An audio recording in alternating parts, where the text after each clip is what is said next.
Hello and welcome to episode number 4 of Empower Podcast Season 3. I'm Michael Abney and I am one of your hosts of this amazing podcast, and I'm joined today with...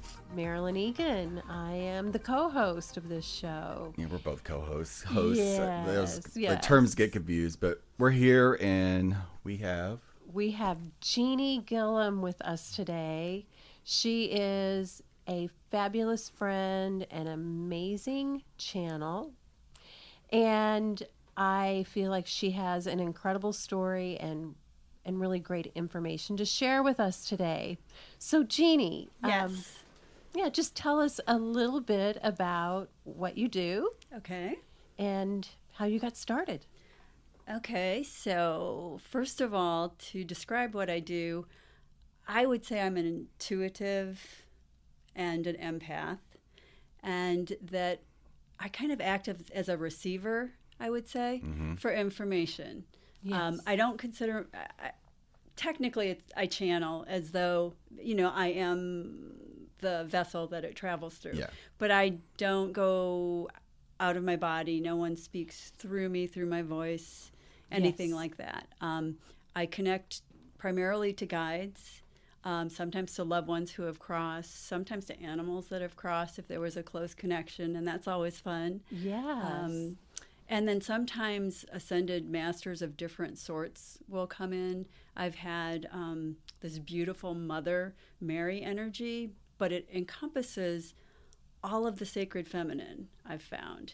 So it speaks to things that would be associated with Mary Magdalene, to Kuan Yin, to Mother Mary. And it's just this beautiful, beautiful, feminine, loving energy that has come in to give specific messages for people. I love that. And that's what makes you unique.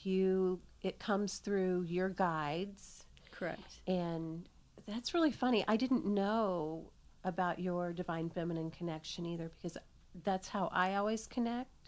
I even named this divine feminine nobility. Wow. So, but it's the same group of goddesses Wow. that you were just naming. Wow. So interesting. Yes. Yeah, that happened. I have a daughter, Mackenzie, who is a chiropractor and has been on the same kind of spiritual journey that I have been. Wait, what? Yes. Yeah. You know Mackenzie? Guest You of know our Mackenzie? show. She's been on our podcast. She's Yeah. one of my 3 daughters. She was on season 1 when we talked about the Yes. nutrition. Yes. On 6 and 7. Yeah. Oh my God, how cool. Yeah. Duh. Yeah. I didn't know that. See, it's all connected. There we go. Yes, Yeah, we there's are a lot of Okay, connection. this is so cool. Yeah, I and love Marilyn has been the person that taught us our Reiki. Myself, Mackenzie, and Reagan are all Reiki masters through Marilyn. Aw. So it's a wonderful. Marilyn's just so amazing. I love connecting to the tribe. Like this It is is. so It is cool. a tribe. It Hello. is. Hello. Exactly. Yes. Exactly. It's a Yeah. beautiful thing. So. Yay. So, what was I talking? Oh, Mackenzie had started a Sacred Moms group at the metaphysical church that we were attending. And I would go and sort of be the crone in the group, I guess. Yeah. I kind of mothered the mothers when I would attend.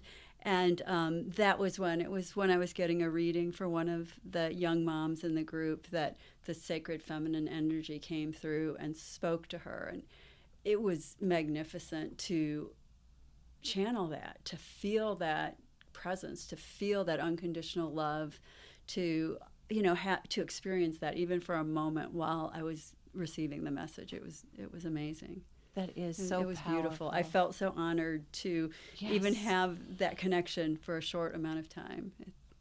It's very powerful. It is. Now, from when I talk to you and we talk about this, it feels like this really started for you as a child. You may not have realized it was happening as a child or when you were very young anyway, but can you tell us a little bit more about that and how you got started? Yeah, I'll try to keep that condensed. Okay, that's fine. Yeah. I was a child in a large family in a tiny little town. The whole area was very impoverished.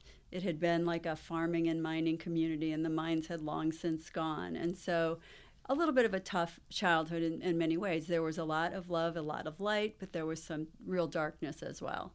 And what I found was that unknowingly, I had connected to my guides during the times of darkness. When I felt particularly threatened, I would go to what I thought was my safe space, is what I thought of it as a child. Now I go and realize that I was meditating and going into my heart chakra. And when I would go there, I would just be filled with this beautiful connection of unconditional love and this reassurance that no matter what happened to my body, no matter what happened to my mind, no matter what happened in my life that was beyond my control or how I was injured or traumatized, I would never be touched, that what I had at the core was sacred, and that I would always be protected. And I think it helped me get through my difficult childhood very much intact. I think it was quite a blessing, and I didn't realize what it was, except that I knew it was a safe space. It was what I considered it. That is incredible. Yeah. And what a gift that you were able to feel that and know that. Yeah, growing up 100%. in that situation. I knew I was protected. What a huge blessing. It was. Because most of the avenues that a child considers safe were relatively unsafe for me. And so the normal things that you would turn to, I didn't feel comfortable doing that or had bad experiences when I did. So, wow. So this was just beautiful and complete protection. I knew I was protected. And yeah, I moved through life feeling that. It was later as an adult that I was actually in therapy in my 30s, and I would journal to kind of help recall things, work through things. And my therapist would read the entries, and she noticed that every so often there would be a paragraph or a page that came from a higher place, that spoke on a different level, that spoke about peace and love and very spiritual things, what not particular to my childhood, but just about how we are all connected with love, how we're never alone, how the soul is eternal and has a connection to God at all times, in all places. And she said, this is coming from somewhere else. And she wasn't a particularly spiritual person at the time. So we just kind of filed it away, and she kind of did the psychology lingo at the time and said, I think that's your helper self, I think is what they termed it, that we each have a higher self. I think that psych was calling her that at the time.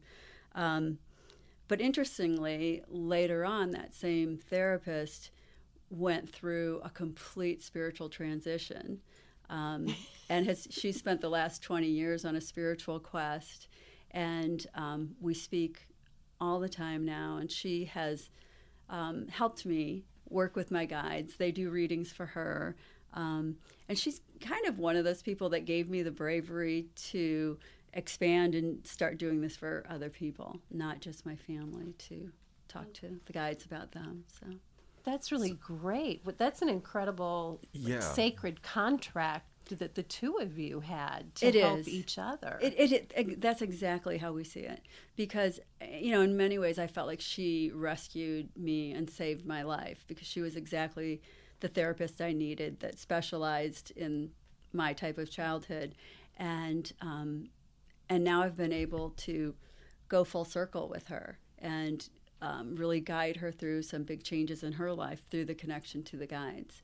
Not me, myself, personally, but, working through the guides. Do you connect conduit. with your guides? Or I do you connect with other people's guides? Both. Both. If I have permission.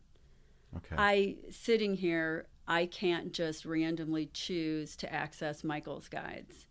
If you would ask me to do that, or someone would ask me on your behalf so that your permission was implied with that, then I can get access to your guides and they'll speak. So Well, I've access on our last podcast. Holy crap. Like, seriously. Sorry. No, it's okay. It's okay. It's okay. It's Yeah. just what happened. But like, I feel so much love right now. Like, Yes. Well, Like- you feel love when Jeannie's in the room. I Oh, do. thank you. but I'm even more open to like Yes. the listening to your story and how when you were a kid, and it relates so much of that Yes. reflects on my own life about my grandmother and that upbringing, and it wasn't the best, but how that somehow was perfect ground for me to become who I am today and beyond. 100%. And be here now Exactly. for what's happening on the planet. You know, Exactly. like I know that's Yes. why you're here, and I know I that's why completely we're here. believe that. Yes. Completely You know, our whole believe that. podcast is really under the umbrella of living life consciously, Correct. and it's so many aspects are underneath that umbrella, and that's what we're showcasing. And Right. But that umbrella is about love and living in a loving way, loving ourselves, loving others, and awakening that love all around the world is really our ultimate Exactly. umbrella. So, Right. yeah. Yeah, so I've heard it that's- referred to as like unity consciousness, Yeah. which I think is Yeah. a very descriptive term. Yes. And to me, it just feels like very heart-centered, unconditional love, that we base our actions more on compassion rather than competition. Right. Yeah, that there's just a different emphasis Yes. where it's all about connecting to each other rather than how are we different and what do I need. It's what's best for all of us here. What will Yeah. advance us as a society, as a planet, The highest know. good of all. the highest good of all. Yeah. do you get Absolutely. specific information when you ask that? I do. I've gotten information about things on a global scale, and I want to ask Marilyn. Marilyn, what do you think like best highest use of today would be, and for value, like, because, yeah. Okay, well, let's ask you, what feels right to you? Would you like to tap into like a reading of one of us, or tap into a reading of the globe? Would you like to tap into a reading for me? See if it feels right. Or whatever feels. okay, I'll ask them if that's Okay. but Yes. Yes. I'm usually open to whatever you ask me to do. Yeah, we could do that. Okay. Yeah. Do what? If you want, do you want me to do a reading? Yeah, Okay. that would be fabulous. Yeah. All right. Okay. Let me put both feet on the floor here. And if you want to, are you going to ask me something specific or? Do you need me to? Sometimes it's helpful. And, you know, my idea about that, my concept is that if I just go to the guides and open the door to get information on Marilyn, then anything about you Can can come come up, through. yes. If they know what you might want to focus on, then it's almost like they know where to go in the library. They know what book to pull off the shelf or what, you know, Yes. where to go with that. That And so it makes can total be a little sense. bit, more I directed. would really like to ask more about my trajectory in my career, Okay, in my work. okay. Where is it going, are you asking? Yes. Okay, Yeah. let me see what they have to say.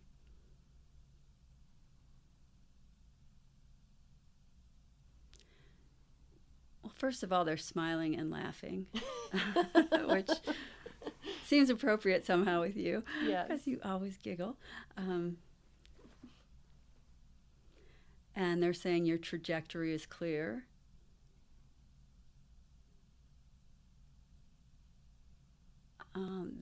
There's a sense that you know where it is you're wanting to go, Marilyn. That you have a really, really good idea where you're thinking of something, Well, I am. but it may be a stretch. That's what I'm getting. That you're feeling like it's a stretch. Yes. Well, that we've been talking about how the podcast can be bigger and be really the biggest part of my work, but I also want to keep the peace place woven into it in some way too. So, which is a lot, but I feel like it can be done. But yeah, it could be a stretch in my human body.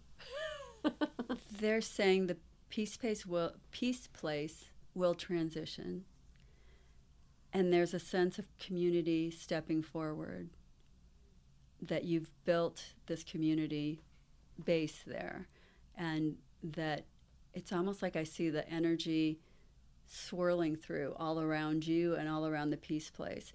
So it lifts you up and keeps that going so that you can move off in this new direction. Not that you leave the peace place, because it carries your energy and it is so much about you. But there's a sense of others coming in, possibly, is what I'm getting. Okay, that makes sense, yeah. And then this other piece of moving forward.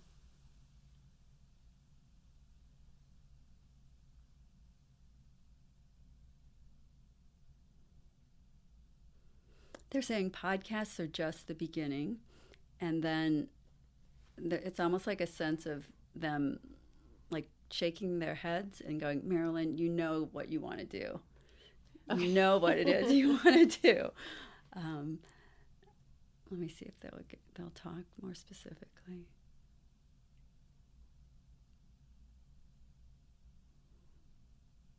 They're saying something about tenfold. Okay. That something will happen tenfold with you. Okay. Does this mean like stage-like? Oh, let me ask.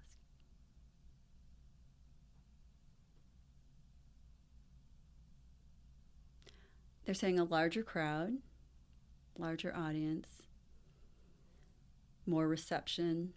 They're using the word reception. So I'm... A global community? Let me see. That's...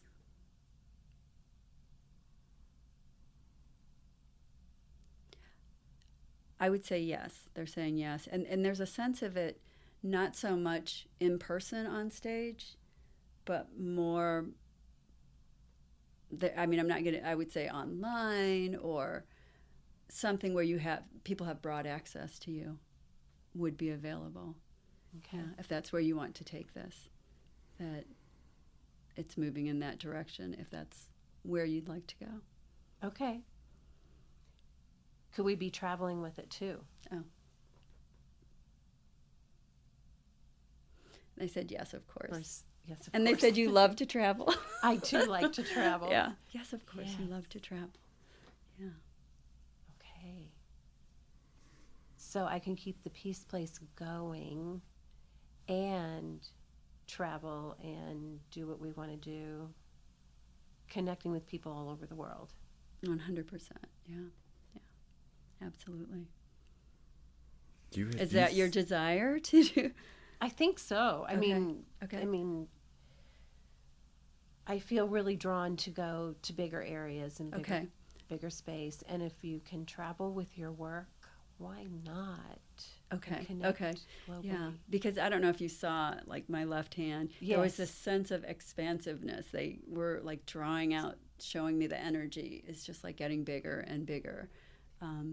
And so that would fit with these grander plans that you have. But again, there was also that sense of this just very comfortable, comforting energy swirling around the peace place, so that it will always be protected and taken care of, and the community is going to support that. Oh, good. Yeah, Let's keep that going. Yes. Yeah, it's been really important for a lot of us. It's a very sacred space for it is. so many of us. Thank you. Yeah, Thank you. Yeah. It's beautiful. It is. It is. Yeah. Thank you. Oh, you're welcome. That You're was welcome. good. Oh, you're welcome. Yeah. Yeah. And the usual way that, like, my process is a little bit different, probably, in how I do readings. A lot of times I will speak to a person and just get a little feel for what they want, and then I withdraw and meditate and connect to the guides and just allow myself to be open. And basically I sit and scribble with whatever they're telling me, wherever it goes. And sometimes I'll get guides that are more day-to-day type guides, and other guides will come in that see things from a higher vantage point, and they'll speak more big picture. And I know I showed you one of my scribble notebooks, Yes. and my handwriting will even shift with the type of guide that comes in, whether it's closer to my own handwriting or it's very flowing. The higher guides, it's a very flowing, beautiful kind of script that comes through, just like the ideas. I think it's very representative of their ideas. Yeah. I know what I saw was pretty amazing. Oh, How, thank you. and I could tell. It's like, okay, yes, that one was very flowy and very high. And then another one was very close, close writing, where it was, you could tell it was obviously a different kind of guide. Correct. Yeah. And I find that very interesting. And I know you have steps that you go through, because I know how specific and thorough that you want to be. I do. I think that we all have access to these types of connections, and that we've just forgotten. You know, a lot of us have just forgotten, and so it's a matter of opening that and being open to that access and slowing our pace down from our everyday life so that you can feel fully connected and hear what's being said to you or experience what's being given to you. So in general, I do like an opening prayer where I start with gratitude always for all of the gifts seen and unseen, because I think that's a very important aspect of opening the connection. And then I ask to be surrounded with white love and light, protected and filled with love and light.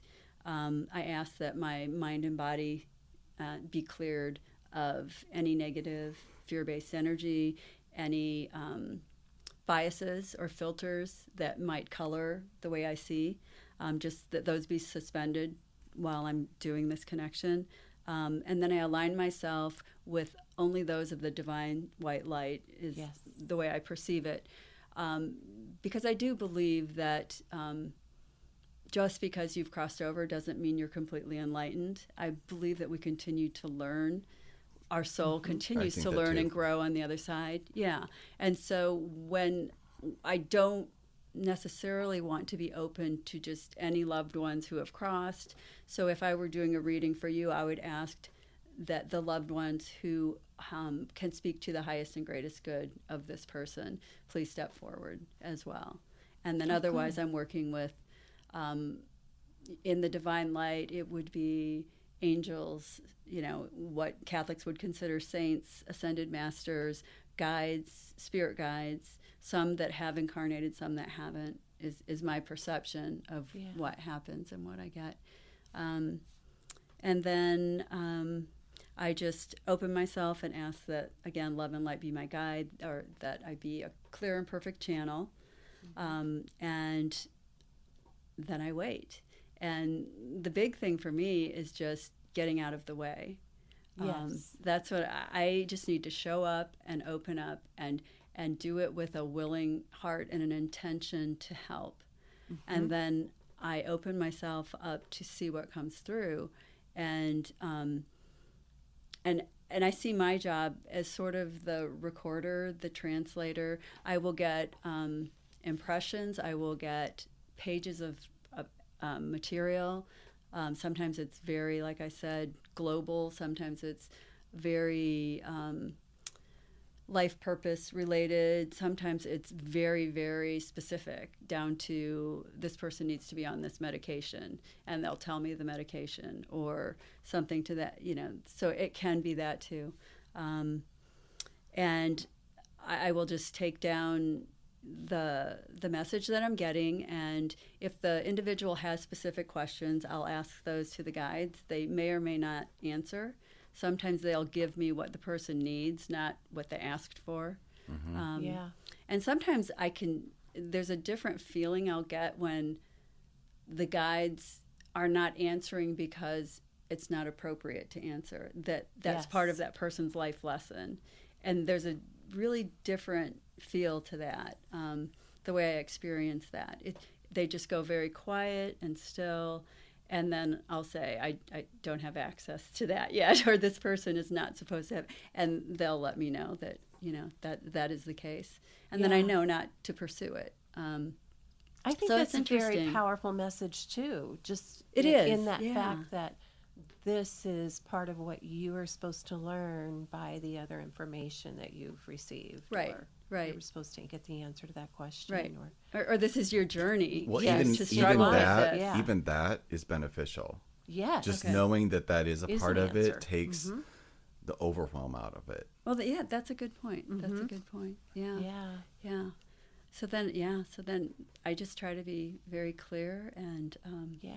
and always in integrity. I try to be careful with my wording because the guides that I work with, they'll have certain words that I've come to recognize that we don't normally use today a lot. Yeah. Like they'll say somebody's using a device to do this, and they don't mean a machine necessarily. It could be, but a device to them is any kind of structure or process or kind of checklist you go through.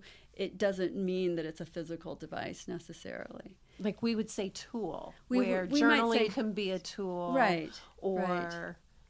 a hammer can be a tool. Right, or even like a mathematical formula mathematical could be formula. a device. Yeah, Yeah, okay. A behavior could be a device if it's something you do routinely. Yeah. So I'll have them try to, when I get that word, I'll try to elaborate. Yes. But yeah, So on a daily basis, do you just tap into things going on in the world, things that are beneficial for you or your family members to know, or where do you go with that? How do you ask that question? I've asked it in every kind of way, I think, over the last several years. Sometimes it's almost overwhelming, the answers that I'll get. And like I said, the guides will at times speak about global things, not so much politics, but trends. I was looking through some of my old journals, and back in 2012, they were talking about the shift in energy, and they didn't call it an awakening, but that's what they described. They talked about the veils thinning and lifting. They talked about how December 21st, 2012, would not be an ending, but that there wouldn't be a huge physical shift on the planet, but there was going to be a huge energetic shift.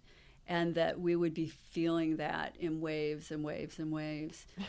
Which we are. That's pretty We are, for accurate, sure. yeah. It was really accurate. It was almost eerie to go back and look. And they mentioned some trends that we're seeing now. Some of the darker things that are being exposed, which they weren't really coming out at that point. Some of the things like, I would say Jeffrey Epstein would fall into some of this category. Categories. They talked about normalizing sexual perversions would become something that was happening, that would be a trend. Yeah.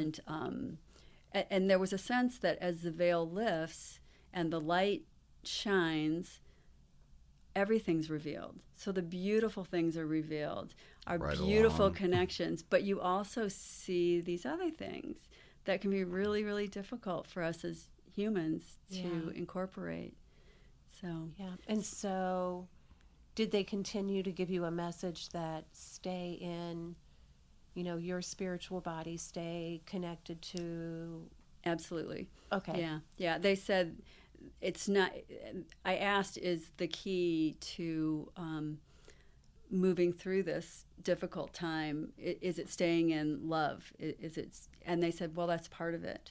But they also said that as humans, we have to fight for what's rightfully ours and fight for the truth to be revealed to us, and to, whether it's to our leaders or our media or whatever, that's part of it too, is standing up for our birthright, that we are entitled to know our own history, to know our own spirituality, to be free to feel the connections that we feel. And to fully express. Exactly. Express. Express. Yeah, for sure. So it's almost like a boundary. Say more about that. Whether when you were saying that, because fight to me is, like resisting.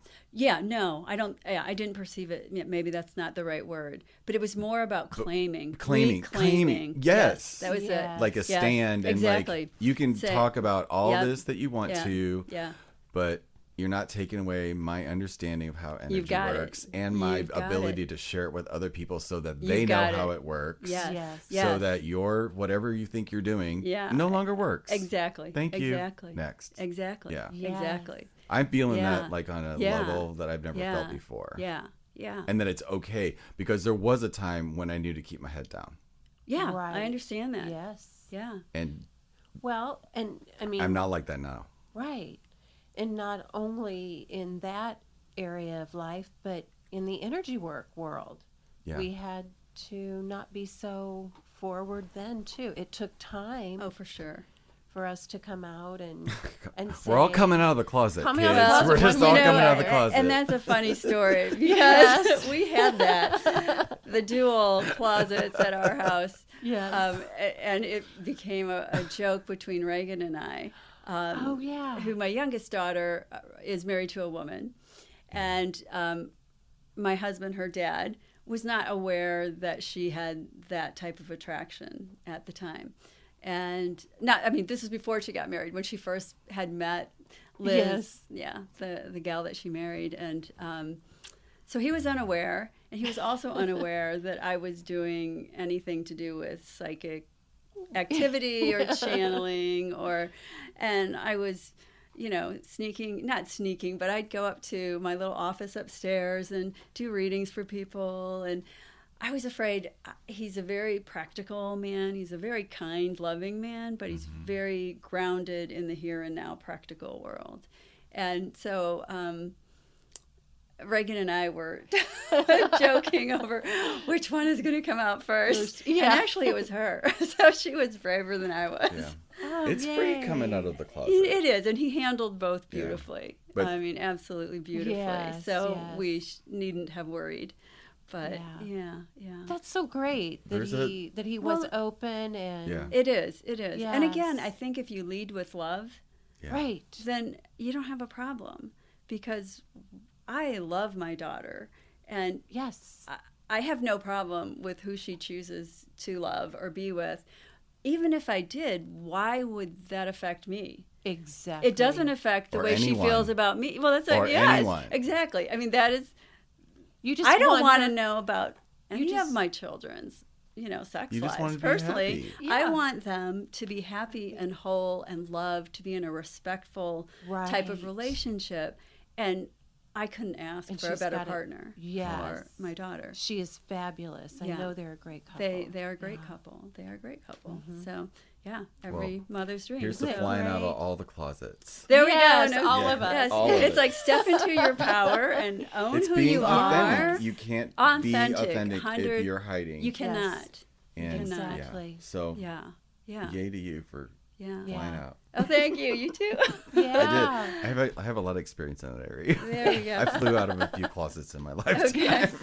Exactly. Oh, The right God, place so to cool. be. So out in the Oh. light. So Yeah. So- I have one question before we wrap up today. How could somebody listening to this start to, not and we all are channels, in my opinion. I Right? agree. Like Yes. so, but it may not be to the level that you are or somebody else. But like, how can somebody feel? I think it's powerful to feel connected I do too. and know and have that knowing that you're connected. So somebody that feels lost or is listening to this that may be unsure, anxious, even about the conversation, like what would be some steps that you think that they could take on the daily or whatever to start to begin to connect? Is there something that you or practice or just from your perspective? That's a really good question. One that I hadn't thought through beforehand. To me, the first thing is to slow down, to slow your movement, to slow your thoughts, to be fully present in where you are and who you are. I think that when you do that, some people become very uncomfortable because their wounds, their traumas are there, and when you become still, you have to experience that. And that can be very, very painful.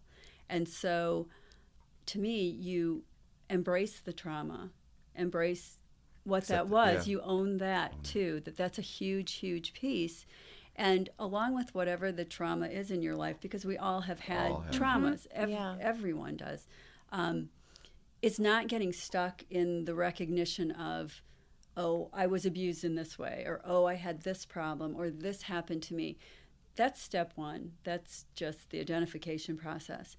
Then you have to kind of lean into it and look at what did that do to me and how did I react? And go back to yourself, the self that you were at that point, and love that self and love the person that withstood that trauma, that made the best choices they could make at the time, that survived it. Yeah. And forgive yourself for doing something that you wouldn't do today, because today is a different time. Today is a different space. You're a different person. So you have to extend your love, and I mean absolute gratitude, and I mean in a real heartfelt sense, to where you're really thinking about that. Think about yourself as a child or as a young adult or whatever the case is, and have compassion and love for that person that was faced with a major struggle of some sort, did the absolute best that they could, and whatever that choice was, it's brought you to today. And so you have to be grateful that that person who you were has brought you forward to this moment. And if you survived it, that was the one thing I always remembered. If I survived it as a child, I certainly can process it as an adult. I certainly can face it and incorporate it and love myself enough to say, you can let go of that now. You can let go of that behavior that served you so well back then, whether you had to escape through drugs or alcohol or whatever it was to make that go away. And you don't have to anymore. Yeah, you bridge to now and understand that that was adaptive then. It's not adaptive now, you know? So if somebody does that, which is amazing advice and amazing words, but if they can do that with themselves, that also would automatically give them the ability to see that in others and not be so judgmental. And absolutely. Well, actually, it did me for sure. Support others. Support it really does. That's compassion a huge key because we try to hide that stuff. We do. It's another element of coming out of the closet. Yeah, it really is.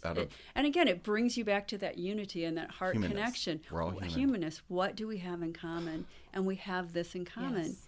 And once you can feel that love, you can release it. You can release. I mean, not that patterns are hard to break, but I think a huge part of being stuck is not forgiving yourself, not accepting and not honoring yourself for having been there and lived through something so difficult, and giving me the opportunity to be here today to choose what I want to do. And now maybe I'll choose differently if I have different options, if I have more control. So. And you're the perfect example of you survived then and you bridged over to thrive, because you do thrive in everything you do. Thank you. I was going to say the same thing. And that's I that's think what you can share with people. That is, I mean, and teach people. That's what we can do. Yes. I mean, we as humans can do that. That's what we did today. Yay. So thank good. you, Jeanie. Oh, thank you nice to so connect with much. both of you. It's so great. Yay. Thank you for having me. We could talk all afternoon. We could. There's so many little ways we could go with this. So, but that is so great, and I thank you for being here and telling us your story and showing us how you utilize this in your work now. Yeah.